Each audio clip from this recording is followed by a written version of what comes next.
Bonsoir mesdames et messieurs, chers spectateurs. Alors, soyez le bienvenu, bonne soirée. Mais la première question que je vais vous poser, je crois la question la plus importante, c'est comment allez-vous? Car nous espérons de tout cœur que vous, vos proches, le travail et la santé, que vous allez bien. Car la santé et votre santé, eh bien, on peut quand même dire que ça passe avant tout, chez Pharmanor. Ça, c'est clair. Je peux aussi dire qu'en tant que leader du marché dans les compléments nutritionnels, ceci leader européen en plus de 45 pays, l'innovation est au sein de l'entreprise, mais c'est également leur tâche de partager avec moi, avec vous, avec nous, avec les pharmaciens aussi, toutes les dernières sciences nutritionnelles. Donc voilà, j'espère que vous êtes prêts et je suis vraiment ravie de vous retrouver si nombreux pour cette soirée qui sera d'une part scientifique, mais également interactive. Et quand je dis interactive, cela veut dire vraiment, mesdames et messieurs, n'hésitez pas à poser vos questions dans le chat. Nous aurons 2 spécialistes santé ici pour nous aider, pour nous guider. Et moi, par exemple, c'est Virginie Claes, vraiment ravie d'être votre hôte ce soir. Pourquoi? Parce que, en tant que Miss Belgique, j'ai toujours attaché beaucoup d'importance à mon physique. Et du coup, beaucoup plus pour la santé, donc j'ai fait des détox, l'homéopathie, je prends des suppléments comme la vitamine D, même pour mes enfants, je trouve ça très très important. Mais j'ai remarqué que même moi aussi, j'ai encore pas mal de questions. Donc nous aurons une présentation de Pharmanor, même par Claes, qui partage le même nom que moi. Et en plus, naturellement, notre spécialiste santé, Monsieur Pierre Van Vlodorp, qui est là en tant que conférencier auteur, mais qui est également licencié de la faculté des sciences fondamentales et appliquées de l'université de Poitiers en physiologie et micronutrition. En plus, mesdames et messieurs, c'est un naturopathe certifié en plus de l'Institut d'hygiène et de médecine naturelle, un nutrithérapeute. Vous l'avez donc bien compris, on parle d'un véritable professionnel, mais éducateur de santé, qui en fait s'est spécialisé dans la recherche et de retrouver le lien entre les habitudes qu'on a, les habitudes nutritionnelles, mais d'autre part, tout ce que nous voyons au quotidien, c'est-à-dire stress, fatigue par exemple, et surpoids. Donc je suis vraiment convaincue que Pierre sera la personne pour nous aider et pour nous guider. Donc soyez le bienvenu, cher Pierre. C'est vrai, même moi en tant que personne qui s'intéresse beaucoup à cette manière, j'ai quand même certainement dans ces temps-ci pas mal de questions. Donc j'espère que vous aussi, vous allez bien. Oui, très bien. Et merci pour cette invitation. On est ravis de vous avoir ici, de vous accueillir, car c'est vrai. On peut quand même dire que l'année 2020 était une année assez spéciale, effrayante. Il y a eu la pandémie. Et donc, voilà, c'est clair que l'immunité est quand même importante dans cette histoire. Oui, avec cette pandémie, on a pris conscience qu'on n'était pas tous égaux face à une maladie. Et c'est ça, je pense qu'il ne faut pas se tromper de cible. Ce qui est dangereux, je vais peut-être vous étonner, mais ce n'est pas le SARS-CoV-2, c'est comment notre système immunitaire réagit face à une infection.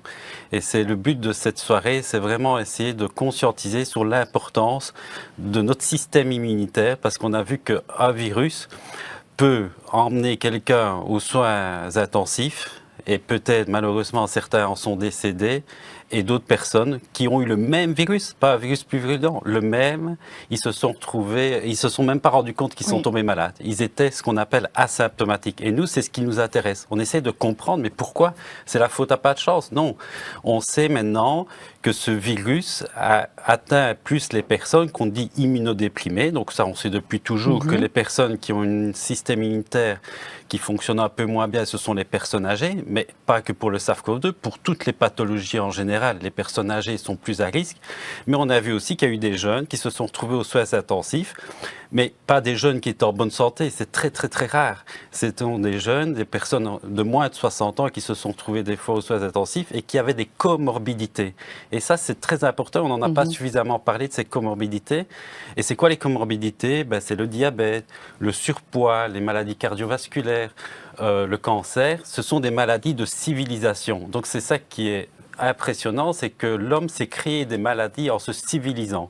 Donc si on peut, à un moment donné, prendre conscience que ces personnes à risque ont eu des complications suite à leur comorbidité, si on investit dans une meilleure prévention de l'obésité. En Belgique, on a presque une personne sur deux maintenant qui est en surcharge pondérale. Le diabète, c'est une épidémie. Ça tue, ces maladies de civilisation, près de 40 millions de personnes par an. Et donc, si on investit plus justement pour avoir une meilleure santé, ces mêmes personnes qui attrapent le SARS-CoV-2, mais ne se seraient peut-être même pas rendu compte et ne seraient pas retrouvés aux soins intensifs. Donc pour moi, c'est plutôt ça qu'il faut. Ça nous aura appris qu'il faut vraiment se préoccuper de notre santé et aider tous ces gens-là. Eh bien, cette première réponse est déjà super intéressante et a déjà répondu à pas mal de questions que j'avais en tête, mais peut-être qu'il est grand temps de rentrer dans le vif du sujet. Justement, vous venez d'expliquer pourquoi certaines personnes sont vraiment accablées, même succombées, et d'autres personnes ne ressentent même rien. Alors, pourquoi et comment est-ce que nous tombons malades ? Alors, ça c'est très intéressant parce qu'on croit qu'on tombe malade parce qu'on attrape un virus, on attrape une bactérie. C'est faux. Bien sûr, on l'attrape, mais on est en contact quotidiennement. En moyenne, on rencontre 200 à 300 germes pathogènes qui pourraient nous rendre malades. Et pourtant, on ne tombe pas malade. Et c'est pourquoi ? Parce qu'on a un système immunitaire. Alors, là, ce qu'il faut se poser comme question, c'est pourquoi notre système immunitaire fonctionne des fois moins bien. Eh bien, la première raison pour laquelle on tombe malade, c'est parce que nous sommes fatigués. C'est la première cause. C'est vraiment un manque d'énergie.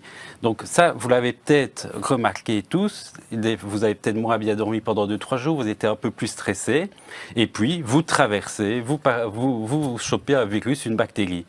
Le même virus ou la bactérie que vous avez rencontré une semaine avant, et pourtant ça ne vous a rien fait, et là, vous tombez malade, parce qu'en fait, quand on se chope un virus ou une bactérie, un germe pathogène, c'est une guerre. Donc notre corps doit lutter contre ça et essayer justement de l'éliminer. Et tout ça, vous n'imaginez pas l'énergie que ça prend. Moi, j'ai eu le coronavirus.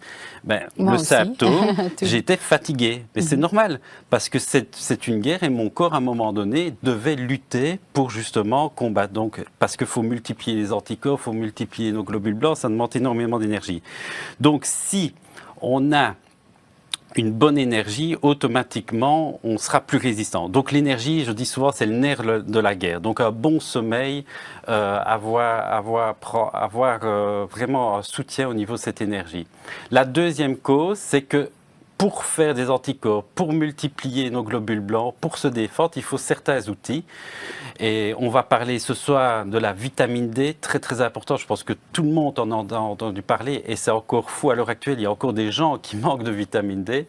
Le sélénium, le zinc. On va vraiment cibler cette soirée sur ces 3 nutriments. Mais il y en a d'autres, la vitamine C, le glutathion, la glutamine, la vitamine E. Donc il y a beaucoup de nutriments et c'est ça qu'on étudie en physiologie, c'est comment le système immunitaire fonctionne et de quoi a-t-il besoin. Et là, tu te rends compte que tu es obligé de faire des liens avec la nutrition parce que sans ces nutriments-là, cette machinerie très complexe et merveilleuse, il faut un peu la soutenir, il faut lui donner un petit peu, un petit coup de force pour l'aider, pour que ça marche de manière optimale.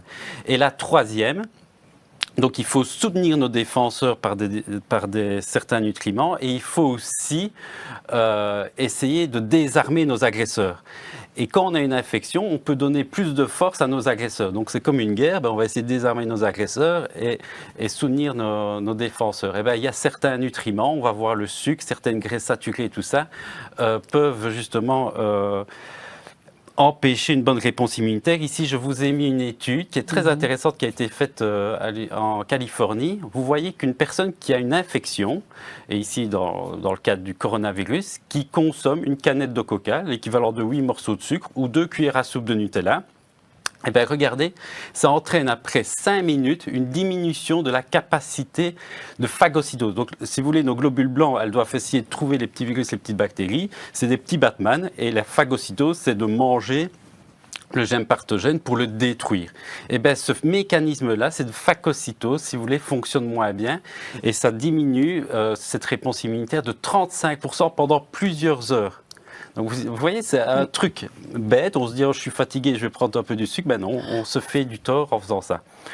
Ça, je ne savais pas, par exemple. Et donc, ça, vous avez, voilà, ici, pour ceux que ça intéresse, vous avez la source. Donc si vous dites il faut quand même prendre des nutriments, Mais lesquels de quels nutriments parlez-vous? En premier, je crois que vous l'avez déjà un tout petit peu dévoilé.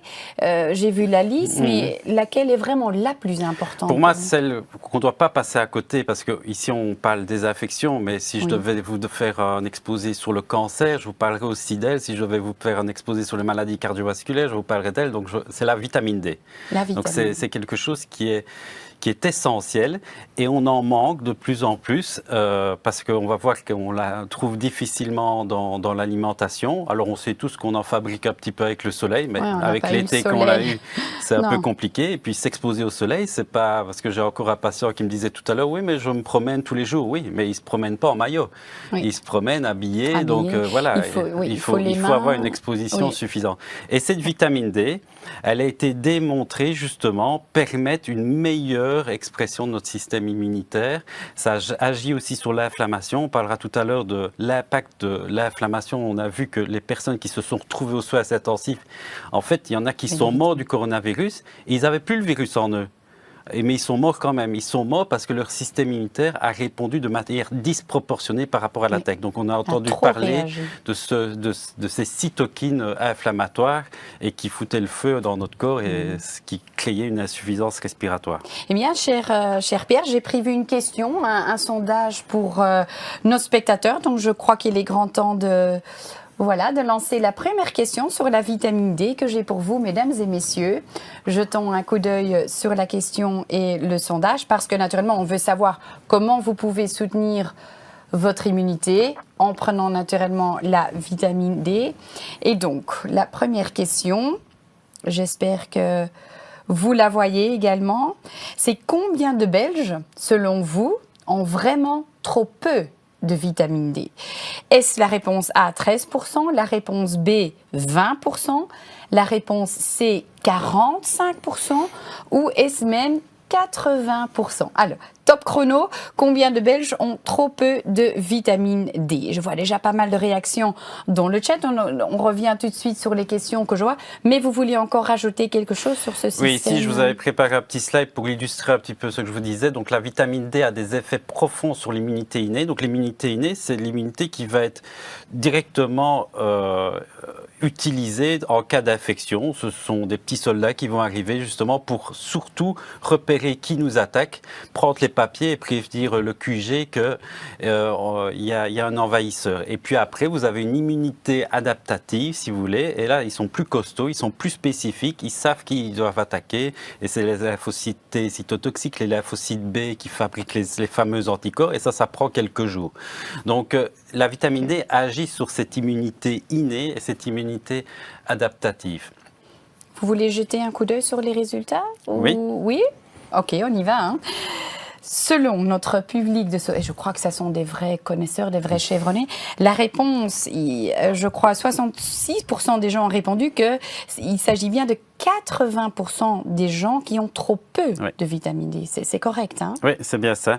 Voilà, ici, vous avez l'étude en Belgique qui montre, c'est les sources, c'est le dossier de Conseil supérieur de la santé de 2021. Donc, vous imaginez 80% de la population a encore trop peu de vitamine D, donc inférieur à 30 nanogrammes par litre de vitamine D. Donc, je vous invite, les téléspectateurs, à peut-être regarder votre dernière biologie et voir un petit peu où vous vous situez, parce que c'est un truc pas très compliqué d'optimaliser un bon taux de vitamine D. Il y a beaucoup de choses, je trouve, beaucoup plus compliquées, une bonne hygiène alimentaire, une bonne hygiène de vie, mais là, prendre un peu de vitamine D quotidiennement, c'est assez facile. Ok, est-ce qu'il y a des documents? Parce que je crois quand même que dans la presse, est-ce qu'on voit les résultats sur cette dose? Oui, on a pas mal d'études et on a montré que des faibles taux sériques de vitamine D étaient liés à une survenue accrue des maladies virales lourdes comme l'hépatite, la grippe et le Covid-19. Donc je veux dire, ce n'est pas une vue de l'esprit ici, on n'est pas... Parce que des fois, vous voyez, c'est ça qui est un peu dommage à mon niveau, c'est qu'on se dit, oh, c'est pas possible qu'une petite vitamine, vous voyez, j'ai entendu des grands experts, vous voyez, un peu regarder ça de très haut. Eh bien si, sans cette petite vitamine, eh ben, on ne pourrait pas fonctionner de manière optimale. La nutrition, ces nutriments sont essentiels pour avoir une bonne physiologie. Et là, ça l'a encore ça l'a encore prouvé. Ici, on a une méta-analyse. Donc, nous, quand on fait des analyses d'études, on aime bien ça, les méta-analyses, parce que c'est sur des milliers de personnes, de 5 études ici de vitamine D contre placebo, donc chez des adultes et enfants, montre une réduction moyenne du risque d'infection encore respiratoire. J'ai ciblé ici les infections respiratoires de 42%. Donc, on ne parle pas de 2-3%, ici, on parle de 42%. Et on voit que ça a des effets anti-infectieux sur la grippe, les pneumonies, les septicémies. Donc, ça a un rôle vraiment co-thérapeutique. Ça va, je ne vais pas rentrer dans les détails, mais ça permet la formation de peptides antimicrobiens, des antibiotiques naturels. Donc, c'est vraiment quelque chose qui est optimal. Et ça, cette étude est très, très intéressante. Elle a été faite à Londres, mais elle a été aussi relayée dans d'autres centres hospitaliers. Et en fait, on a regardé qui arrivait à l'hôpital. Et avec fonction des dosages de vitamine D, vous voyez ici, vous avez la colonne rouge, vous en avez 4, et ici on voit, voilà, je reprends avec la souris pour que... On voit quand ceux qui sont la colonne rouge, c'est ceux qui ont des taux de vitamine D un peu trop bas, ils sont inférieurs à 30 nanogrammes par millilitre. Et en vert, c'est ceux qui sont supérieurs à 30 nanogrammes par millilitre. Et vous voyez que, voilà, ici, toutes les 3 colonnes que vous voyez ici sur votre droite, ce sont des personnes qui se sont retrouvées à l'hôpital. Et plus vous allez sur votre droite, plus c'était critique, donc ils se sont retrouvés carrément sous soins intensifs, sous respirateur et certains sous le coma. Et ce qui est très pertinent, c'est que l'on voit que la majorité des personnes qui se sont retrouvées à l'hôpital avaient des taux de vitamine D inférieurs à 30 nanogrammes par millilitre, et très peu, vous voyez 7, 4% avaient des taux optimales, au-dessus de 30. Et sur votre gauche, ici, vous avez des patients qui ont eu le coronavirus, mais qui n'ont pas dû aller à l'hôpital. Ils ont eu des symptômes d'une grippe et ils avaient des taux, pour la majorité, jusqu'à 98% supérieurs à 30 nanogrammes. Donc c'est une évidence, et ça a été relayé dans énormément de centres hospitaliers, que les patients qui se retrouvaient aux soins intensifs étaient dans la majorité carencés en vitamine D. Ok, donc ça c'est déjà, je crois, un résultat très très important. Cette étude aussi, à la partager. Y a-t-il encore d'autres nouvelles ou d'autres études à partager? Ici, c'est encore une étude. Il y en a des dizaines, mais je veux dire que j'ai pris quelques-unes qui sont assez parlantes. Ici, on voit encore dans divers pays, on a vu que les patients qui avaient des taux de vitamine D bas étaient plus touchés, la taux de mortalité était plus important. Donc on a énormément de publications scientifiques qui attestent ça, donc c'est maintenant une évidence. Donc les études, oui, il y en a pas mal, hein, on le voit. Alors, je m'imagine que moi, naturellement, non connaisseur, je me pose la question, bon, c'est bien, vous avez dit il faut voir le soleil, hein, la personne là, qui allait se promener tous les jours au soleil. Donc bon, on parle de la vitamine D, mais comment faut-il la prendre et combien? Quelle est par exemple la dose optimale pour moi, pour mes enfants? Oui, parce que ça c'est intéressant parce qu'on voit un peu de tout. Il y a des gens qui prennent un peu 1000 unités tous les jours. D'ailleurs, dès la naissance, vous avez eu des enfants, on vous a dit, tiens, donne de la vitamine D. Donc c'est ça qui est... Donc c'est évident pour les nouveau-nés, on leur donne de la vitamine D. Et pourquoi ? Parce qu'ils naissent tous avec une carence en vitamine D. Pourquoi? Parce que les mamans sont déjà en manque de vitamine D. Donc, il faudrait peut-être déjà penser à supplémenter peut-être les mamans aussi. Mais voilà, donc la plupart des enfants naissent déjà carencés en vitamine D. Et j'encourage à se dire, ben voilà, je n'en donne pas jusqu'à 3 ans, j'en donne pendant toute la croissance et j'ai envie de dire toute la vie. Parce que, vu les connaissances scientifiques qu'on a sur cette vitamine, elle est vraiment devenue essentielle. Alors, comment la prendre? Ça, c'est intéressant. On a une étude qui a montré, et moi, ça m'a interpellé aussi, parce que quand j'ai vu la littérature, j'ai vu que il y avait des études négatives sur la vitamine D, en fait, qui disaient qu'elle n'était pas efficace. Et puis d'autres études qui disaient qu'elle est efficace. Et je dis, ben, c'est bizarre, non, c'est pas possible, ça doit être toujours efficace. Et quand tu vas plus loin, tu comprends pourquoi certaines études ont été, n'ont pas fait la promotion de la vitamine D dans le cas de Covid, parce qu'en fait, ils avaient donné des mégadoses. Donc, certaines personnes prennent des ampoules à 30 000, 50 000, 100 000 unités. C'est bien, c'est bon pour les os, ça augmente votre taux de vitamine D. Mais dans le cas d'une infection infections respiratoires, c'est beaucoup moins efficace, si pas efficace, par rapport à des doses quotidiennes. Donc, vaut mieux prendre tous les jours un petit peu de vitamine D qu'une fois beaucoup. C'est ça qu'il faut retenir. Ok. Donc après, vous pouvez prendre, fonction de vos dosages, 1000, 2000, 3000 unités, vous pouvez en parler à votre médecin.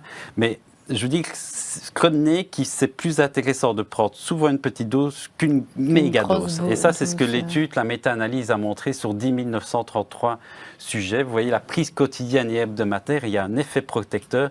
Et la prise de 30 000 unités n'a pas d'effet protecteur contre les infections respiratoires. Donc c'est mieux de la prendre au quotidien. Je vois là aussi dossier Conseil supérieur de la santé. Qu'est-ce que eux disent? Alors ça, c'était intéressant parce qu'ils ont. Moi, j'attendais ça, ce qu'ils allaient dire, parce que c'est eux qui ont l'information aussi et qui la diffusent, ce Conseil supérieur de la santé, et ça m'intéressait de voir ce qu'ils allaient raconter. Donc, j'étais content parce qu'en fait, ils confortaient ce que je pensais. Okay. La vitamine D, le zinc et tout ça, qu'est-ce que ça donne?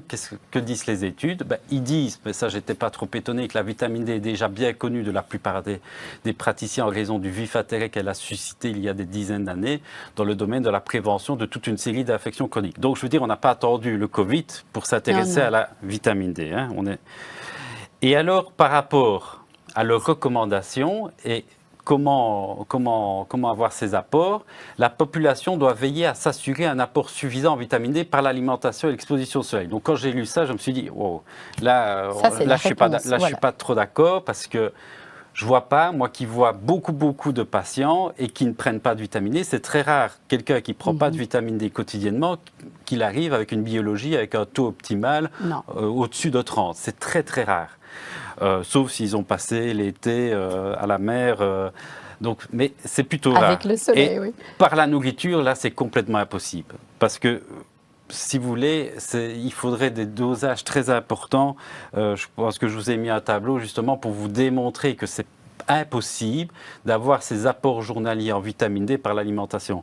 Vous voyez, pour arriver à 800 unités, 20 microgrammes de vitamine D, il faudrait consommer une vingtaine d'œufs, un steak de thon de 400 grammes ou 2 litres de lait entier. Donc par jour. Oui, voilà. Donc je dis, je sais que beaucoup de personnes qui nous entendent nous disent, mais c'est pas possible. La nature est bien faite. Si on mange équilibré, si on a tout ce qu'il faut, si on vit de manière optimale, une bonne hygiène de vie, on devrait avoir nos apports journaliers par l'alimentation. Je regrette, non. Pour la vitamine D, on doit prendre un complément pour pouvoir arriver à un taux optimal. Oui, justement, je vois le slide sélénium, c'est un des autres nutriments dont vous voulez parler. Là aussi, j'ai préparé une question pour notre public. Okay. Cher Pierre, je peux la lancer? Ça va. Voilà, mesdames et messieurs, on y va.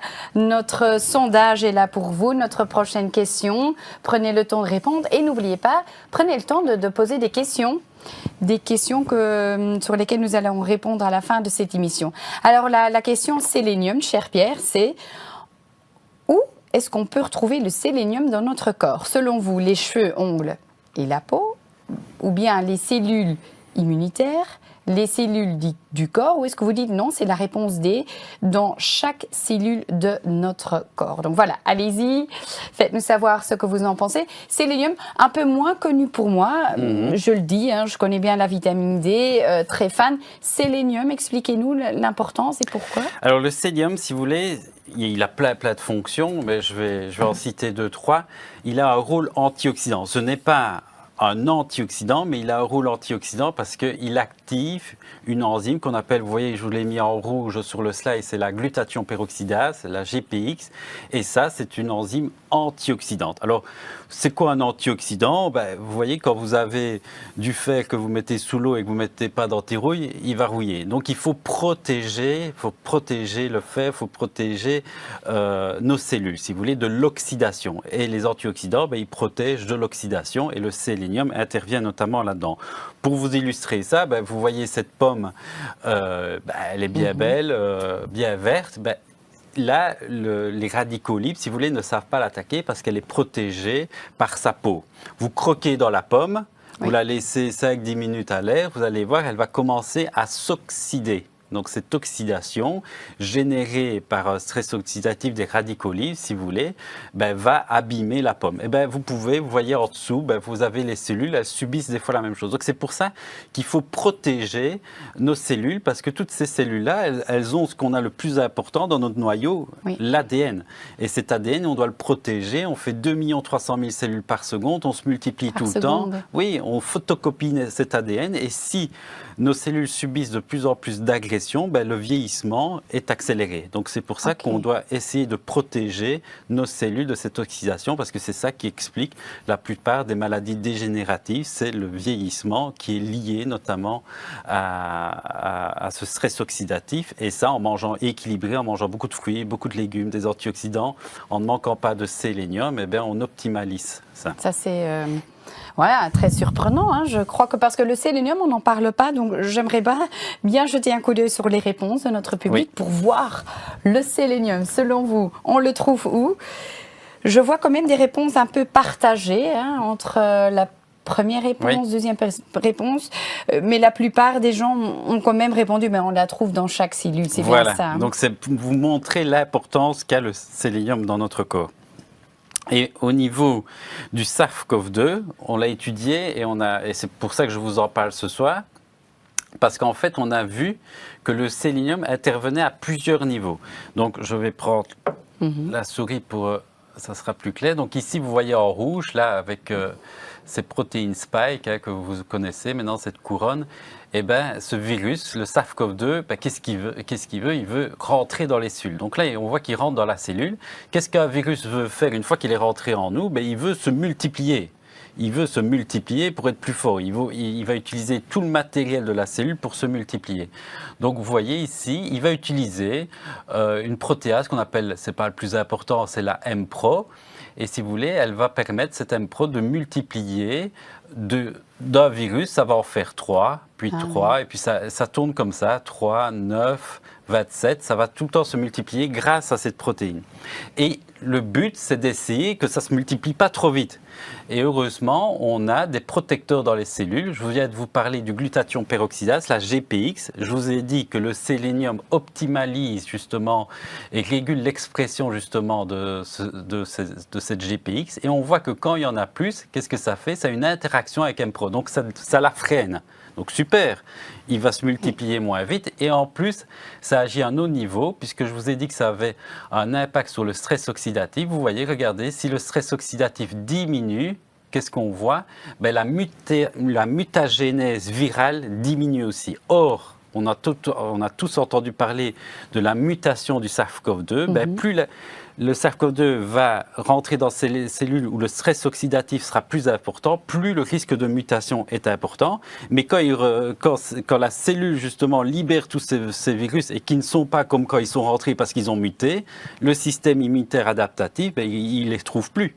Donc il faut vraiment agir sur ces deux niveaux-là, diminuer la réplication virale et diminuer la mutation. Est-ce que, parce qu'on a parlé de la vitamine D, qu'il y avait vraiment, que la plupart des gens étaient en manque de vitamine D, sélénium, pourtant on en parle moins, encore moins.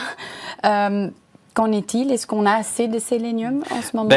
Alors, ce que je fais, moi, je regarde les études et je regarde un petit peu où on se situe. Et ici, cette étude-là nous montre qu'en 1980, on avait plus ou moins 100 nanogrammes par litre de sélénium. Et on est passé, vous voyez, en 2020 à 60 à 65. Donc, il y a une diminution, vous voyez, de 40% de moins de sélénium en 40 années. Et ça, c'est lié aux mauvaises habitudes alimentaires, l'industrialisation, les produits ultra transformés, les épuisements des sols, parce que le sélénium, il nourrit les plantes, mais les plantes, elles sont nourries par le sol. Donc, s'il y a moins de sélénium dans le sol, automatiquement, les plantes en ont moins. Les engrais artificiels, les puits acides. Donc, vous voyez, et c'est ça qui est des fois un peu regrettable. On investit ici des millions, des milliards pour justement protéger la population avec un vaccin. On fait tout pour protéger la population de ce SARS-CoV-2. Mais vous voyez, les engrais, ça, j'entends rien. Ici, il y a encore des pesticides qui ont été autorisés. Et ça tue aussi des millions de gens par par des conséquences indirectes naturellement, mais comme je vous l'ai dit tout à l'heure, toutes ces comorbidités, si vous voulez, font que la complication du virus est plus importante. Donc, je veux dire, vous voyez... On vise les problèmes et pas la cause. Ben voilà, et c'est ça qui est regrettant. Justement, est-ce qu'on trouve sélénium encore dans l'alimentation? Je crois que la réponse sera non, vu que vous venez voilà, d'expliquer. Ici, les sols, mais non, on en trouve dans les noix du Brésil. Donc les noix du Brésil, mais pourquoi? Parce qu'au Brésil, il y a plus aussi de sélénium. Donc vous pouvez manger 2-3 noix du Brésil par jour. Ça peut être aussi un apport en sélénium intéressant. Est-ce que vous avez aussi des études qui soutiennent cette... Alors, le sélénium, si vous voulez, a été mis en avant, puisqu'on sait que le SARS-CoV-2 a démarré en Chine. On a vu que les premiers cas de syndrome respiratoire aigu sévère sont apparus en Chine, un pays où la carence en sélénium est fréquente. Les chercheurs ont exploré 2 hypothèses. On sait que la carence en sélénium induit à une déficience immunitaire, mais des données indiquent qu'elle peut aussi contribuer à la mutation, comme je vous l'ai expliqué, du virus vers des formes nouvelles et plus dangereuses. Donc, qu'est-ce que dit ce schéma-ci? On voit que le taux de sélénium, plus il est bas, plus la guérison, si vous voulez, est moins bonne. Et plus le sélénium est haut, plus le taux de guérison est important. Donc ça, c'est encore une étude intéressante qui a mis en avant l'impact du sélénium. Après, c'est plurifactoriel. On n'aura jamais une étude qui dira prenez du sélénium, ça règle tout, prenez que de la vitamine D. Non. Pourquoi pas? Oui, c'est dommage. Mais je veux dire, c'est tellement complexe le système immunitaire, ça fait tellement intervenir de micronutriments qu'à un moment donné, c'est ça, plus ça, plus ça, plus ça qui fera qu'on aura une bonne réponse immunitaire et c'est pas que la faute à pas de chance. Oui, donc déjà pas mal d'études. Et ça, oui, on en a beaucoup pour ceux que ça intéresse. Je les ai répertoriés dans mon livre, mais vous en avez aussi énormément sur mon site internet si vous voulez aller un peu visionner tout ça. Bon, on a parlé de la vitamine D, sélénium, y a-t-il encore d'autres nutriments Alors, que je voulais importants, encore vous parler et qui explique aussi pourquoi les personnes âgées sont immunodéprimées. Ce n'est pas forcément une fatalité d'être immunodéprimé. Il faut comprendre d'abord pourquoi on est immunodéprimé. Ce n'est pas parce qu'on est âgé, c'est plutôt des conséquences liées à l'âge qui font qu'on a une immunité qui fonctionne bien. Et on observe chez les personnes au-delà de 65-70 ans, 100% de cette population est carencée en zinc. Or, le zinc, si vous voulez, c'est la clé de l'anabolisme. Quand on pense au zinc, on doit penser multiplication. Je vous disais, on fait des milliards de cellules tous les jours, on n'arrête pas, on est dans un anabolisme permanent. C'est pour ça qu'un enfant en pleine croissance, une femme enceinte ne peut pas manquer de zinc, parce que dès qu'il y a croissance, on doit penser zinc. Mais si le zinc est essentiel pour une croissance cellulaire, quand vous êtes attaqué par un virus, vous devez avoir une multiplication cellulaire au niveau de votre système immunitaire pour vous défendre de l'assaillant.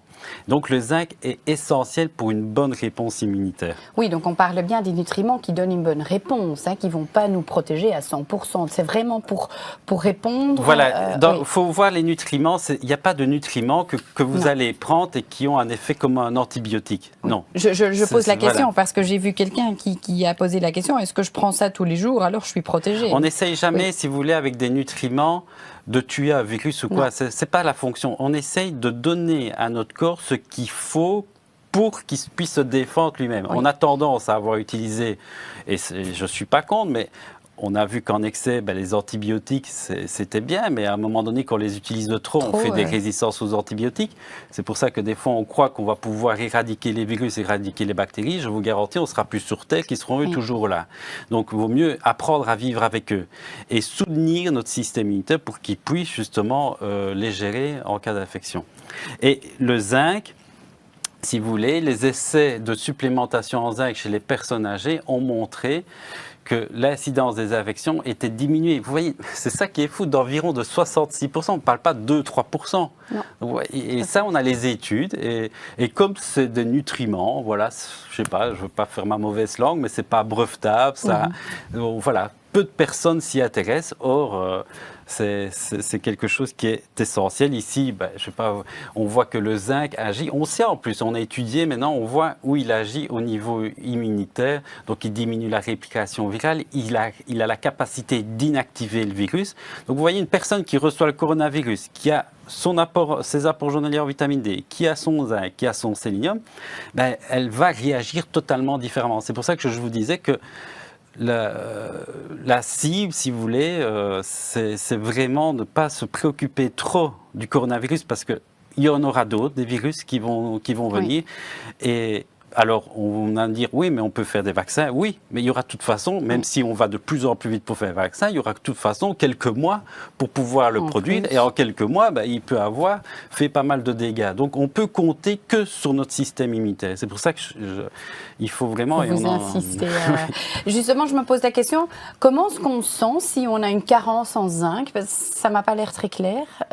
On ressent ça? On ressent, oui. Par exemple, on a vu beaucoup de personnes qui ont perdu le goût, l'odorat et tout ça. Ça, ce sont des signes d'un manque de zinc. Ça, c'est assez connu. Les ongles cassants, des choses comme ça. Vous pouvez aussi... mais en tous les cas, ce qu'il faut plutôt regarder, c'est si vous êtes au-delà de 65 ans, les statistiques ont montré que la majorité des personnes étaient carencées en zinc. Vous voyez, le zinc est le plus mal absorbé des nutriments. Ça veut dire quoi? Que quand vous en mangez, il n'est pas bien assimilé. Notre système digestif l'assimile moins bien. Mais il faut se dire qu'une personne de 80 ans a un système digestif de 80 ans aussi, donc son assimilation est moins bonne. Or, le zinc, vous le trouvez un peu partout, dans les végétaux, dans les produits d'origine animale, mais il est très mal absorbé quand il est d'origine végétale parce qu'il y a des freins, des phytates et tout ça qui diminuent son absorption. Donc, si vous consommez un peu des protéines animales de qualité, vous aurez du zinc. Mais en vieillissant, même en les consommant, on a vu que c'était difficile d'avoir ces apports journaliers. Et cette étude, vous voyez, l'a démontré. Et alors, ce qui est intéressant, on a une étude, et c'est ça qui est navrant, 50% des personnes âgées vivant en institution présentent des carences en zinc. Donc, je veux dire, on a déboursé des millions et heureusement, dans certains pays, quand ça s'est su, on a systématiquement donné du zinc à toutes les personnes en APAD, en maison de repos. Et ça, c'est une bonne chose. Mais ça n'a pas fonctionné. Certains ont dit j'ai pris, mais je l'ai quand même eu. C'est normal parce que pour remonter une carence en zinc, ça ne se fait pas en une semaine. Les gens, ils croient qu'ils vont prendre ça 2-3 jours, c'est réglé. Non, il faut des mois, des fois, pour remonter. Donc, je veux dire, ici, avant l'hiver, les affections qui sont plus importantes l'hiver, il faudrait commencer pour une personne au-delà de 65 ans, prendre un petit peu de zinc tous les jours pour justement au moment où les affections sont le plus importantes, on est déjà préparé. Et certains souvent se préoccupent de ce qu'ils doivent manger, de ce qu'ils doivent prendre quand ils sont malades. Mais nous, c'est pas ça qu'on fait, c'est de la prévention. C'est vraiment en amont, qu'est-ce qu'on peut faire pour quand on arrive face à une infection. Le mot prévention est très très important ici. Vous disiez des protéines animales, c'est ça? Donc quoi est-ce qu'il faut manger exactement pour avoir ce zinc? Voilà, il faut consommer un peu de protéines animales.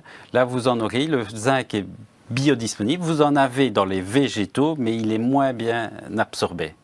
Donc, si vous êtes vegan, végétarien, faites attention, vous pourriez être à risque d'un zinc et à risque d'un manque de zinc. Et si vous avez au-delà de 60-65 ans, là, vous serez sujet à manquer plus facilement de zinc. Et alors ici aussi, je crois la même question que pour la vitamine D, le sélénium. Est-ce qu'ici aussi, il y a vraiment des études qui démontrent, voilà, c'est important de manger le zinc, on le trouve? Oui, mais c'est ça, bien sûr, il y en a énormément. Ici, je vous ai mis une liste. Et c'est ça que je vous disais, des fois, dont j'ai entendu des fois à la télévision des grands spécialistes dire qu'il n'y a pas d'études. Et quand j'entends ça, moi, derrière mon poste, mais je dis, comment ils peuvent dire ça? Ils disent ça parce qu'ils n'ont pas regardé, ils n'ont pas cherché, c'est pas possible. Il suffit de taper sur PubMed. C'est accessible à tout le monde. Vous tapez zinc immunité, vous allez voir des centaines d'études vont sortir.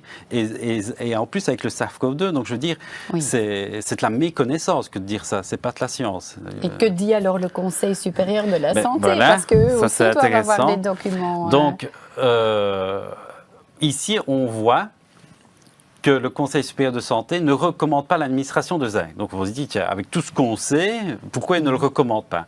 Je vais vous donner l'explication. À visée thérapeutique chez des patients cliniquement atteints. Donc ça veut dire une personne qui est malade, est-ce qu'on doit lui donner du zinc? Je ne le recommande pas non plus. Pourquoi? Parce que le zinc, si vous voulez, peut être aussi un facteur de croissance des bactéries. Donc je veux dire, le zinc, si vous voulez, il faut bien comprendre que quand on donne des nutriments, si vous voulez, on soutient notre immunité, mais des fois, les bactéries, elles sont très malines. Elles se disent, attends, je vais le prendre avant les autres parce que moi, ça me fait du bien. Donc, ça les permet de se multiplier. Donc, on ne va pas donner des armes à nos agresseurs. Donc, je veux dire, le zinc, c'est surtout en prévention. Donc, le zinc ne peut pas être pris pendant une infection bactérienne, car les bactéries qui ont inventé notre biochimie utilisent aussi le zinc pour la copier. Donc, si vous voulez, on doit se poser aussi les bonnes questions. On ne doit pas prendre tout et n'importe quoi. Parce que, par exemple, je donne dans le cancer, on ne va pas donner, par exemple, à une personne qui a un cancer, des antioxydants. Alors, on dit les antioxydants, c'est bon, oui, mais quand tu es en train d'attaquer avec des chimios et des rayons, tu ne vas pas donner des armes à tes cellules cancéreuses pour se protéger. Donc, il faut faire attention, il faut bien être conseillé. Consulter Pierre, alors, voilà. dans ce cas-là. Et le zinc, si vous voulez. Alors, vous allez me dire, oui, mais le coronavirus, c'est pas une infection bactérienne, c'est une infection virale. Oui, mais c'est pour ça aussi qu'on a utilisé les antibiotiques dans le coronavirus, parce qu'il peut avoir des surinfections bactériennes. Donc, quand vous prenez du zinc, toujours le prendre en prévention. Ça marche très, très bien, mais quand vous êtes malade, vous le stoppez. Ok, ça, c'est déjà... Une bonne réponse. Par contre, je vois ici pas mal de gens qui nous posent la question, voilà, il faut en prendre, mais comment faire en sorte qu'on en a assez, mais pas trop Parlez-nous des doses, par exemple. Alors, les recommandations au niveau du zinc, si vous voulez, elles doivent être des doses nutritionnelles. On ne doit pas prendre des mégadoses, ça ne sert à rien. Sauf si vraiment il y a des carences avérées, mais je veux dire d'une manière générale, les compléments alimentaires essayent de répondre, comme on dit, complément à soutenir ce que l'alimentation ne pourrait pas apporter. Ça ne doit naturellement jamais la remplacer. Je ne vois jamais aucun patient où je leur recommande des compléments alimentaires sans leur avoir remis d'abord un plan alimentaire. L'hygiène alimentaire est la base, et cette complémentation en zinc doit être un peu comme la vitamine D. On doit prendre des petites doses quotidiennes, et des petites doses de zinc quotidiennes. Fonction, là, je serai plus attentif à l'âge. Les seniors, c'est presque systématique. Ouais, merci beaucoup. Je voyais que vous vouliez déjà partager des conseils sur l'alimentation. Justement, quelles sont les recommandations diététiques? Alors, les recommandations diététiques, je vais vous parler de l'alimentation anti-inflammatoire. L'alimentation anti-inflammatoire, quand je donne des conférences sur le cancer et les maladies cardiovasculaires, je la ressors tout le temps. Parce que le nid de toutes les pathologies, c'est l'inflammation. Le cancer n'est rien sans inflammation. Les maladies cardiovasculaires, c'est pas pour rien que les cardiologues mesurent la CRP ultrasensible, c'est une protéine inflammatoire. Donc le diabète, le surpoids, dans un de mes premiers livres que j'ai coécrit avec 2 collègues, on a démontré que le surpoids est une maladie aussi inflammatoire. Donc l'inflammation, si vous voulez, c'est le nid de la majorité des pathologies. Or, on voit que énormément de personnes consomment des aliments pro-inflammatoires. Alors, le lien avec le coronavirus, on a vu que les personnes qui se sont trouvées aux soins intensifs, d'ailleurs, on leur donne des anti-inflammatoires aux soins intensifs, de la cortisone, et ça, on essaye de diminuer cette inflammation générée par le coronavirus. Mais si vous voulez, le coronavirus, si vous voulez, il génère de l'inflammation, et le corps fait de l'inflammation pour essayer de lutter contre ce coronavirus. Mais quand c'est en excès et quand la réponse immunitaire est disproportionnée, on fait trop d'inflammation. Alors la question à se poser, c'est pourquoi certaines personnes font trop d'inflammation et d'autres, ils en font moins. Eh bien, la cause majeure des décès est l'insuffisance respiratoire due à une pneumonie. Donc c'est une insuffisance respiratoire, et il y a plus de 6500 études à ce jour qui mettent en rapport la consommation d'aliments et l'élévation des marqueurs inflammatoires. Vous vous rappelez de cet orage cytokinique, c'est l'inflammation. Donc il faut absolument avoir une alimentation plus anti-inflammatoire. Parce qu'il faut bien se mettre à la place du corps. Il veut faire des prostaglandines anti-inflammatoires, des prostaglandines pro-inflammatoires. Il fait avec ce qu'on lui donne. Donc, si vous avez des aliments pro-inflammatoires dans votre assiette, que le matin, vous avez mangé du fromage, du sadou, qu'à midi, vous avez mangé des frites, un sandwich, des trucs comme ça, le corps qui reçoit le coronavirus, oui, ça, il va faire de l'inflammation parce que vous lui avez donné le substrat que pour pouvoir le faire. Mais à un moment donné, il faut éteindre le feu. En première ligne, l'inflammation est essentielle pour stimuler notre système immunitaire, mais à un moment donné, il faut éteindre le feu. C'est un peu ici, si on a le feu qui prend, eh ben on va jeter un verre d'eau, on va l'éteindre et c'est réglé. Mais si on appelle les pompiers qui vident 1 tonne d'eau, le feu sera éteint aussi, mais on aura détruit le studio. Oui. Donc, vous voyez, c'est ça qui va se passer. Et des fois, les gens meurent, pas du coronavirus, ils meurent d'une réaction immunitaire disproportionnée à l'attaque. Et pourquoi ? Parce qu'ils n'avaient qu'un substrat, qu'un engrais inflammatoire dans le corps. Alors, ce qui est important pour nos auditeurs, c'est de voir un petit peu qu'est-ce qu'ils pourraient manger quotidiennement pour diminuer cette inflammation. Les oméga 3, vous avez tous entendu parler, donc consommer de l'huile de colza, des petits poissons gras, des oléagineux, les noix, les noisettes, quand vous avez envie de grignoter, mangez ça, c'est bourré de bonnes choses. L'huile d'olive, il ne faut pas la faire fumer, vous la cuisinez pour des préparations chaudes, l'huile de colza plutôt pour des préparations froides. Évitez toutes les graisses saturées, les graisses trans, les margarines, les produits industriels. Alors, mangez moins salé, mais mangez plus épicé. Les épices anti-inflammatoires comme le curcuma très connu, le gingembre, le clou de girofle, la cannelle. Moi, je conseille souvent, vous prenez un pot d'épices vide, vous mettez dedans 2 tiers de curcuma, 1 tiers de gingembre en poudre et de la poudre de clou de girofle, 1 cuillère à café. Vous mélangez tout ça et dès que vous cuisinez, vous essayez d'ajouter ces aromates-là. Même pour les enfants ? Oui. Okay. Vous mettez ça dans l'huile d'olive, vous mettez 1 cuillère à café de ce mélange d'épices et vous avez tous les jours un petit peu d'anti-inflammatoire. Et ça sera un bon soutien en cas d'infection. Mangez plus de végétaux. On ne mange pas assez de légumes. Il faut vraiment les remettre au centre de l'assiette. Moins de produits laitiers, parce que dans les produits laitiers, il y a un acide aminé qu'on appelle la leucine qui est aussi pro-inflammatoire, donc il ne faut pas exagérer. Des cuissons douces, éviter l'excès d'oméga 6 que vous retrouvez dans l'huile de tournesol, l'huile de maïs, parce que ça, c'est plutôt précurseur de prostaglandine pro-inflammatoire. Faites attention, pas trop d'alcool, pas trop de café aussi, qui peuvent augmenter cette inflammation. Ici, je vous ai mis un petit résumé que je montre souvent dans mes conférences. Favorisez vraiment, parce que retenez qu'il ne faut pas manger moins gras, il faut manger mieux gras. Ça va ? Le gras, c'est bon pour la santé s'il est de qualité. Donc, je vous avais le slide ici, l'huile de colza, les petits poissons gras, l'huile d'olive. Évitez trop d'oméga 6 et surtout diminuer les oméga 6 et surtout éviter les graisses trans, les margarines, tout ce qui est chauffé à haute température.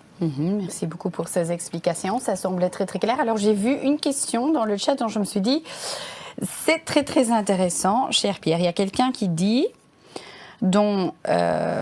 imaginons son comorbidité avec vitamine D, avec sélénium, zinc en suffisance, est-ce que j'ai encore besoin du vaccin ?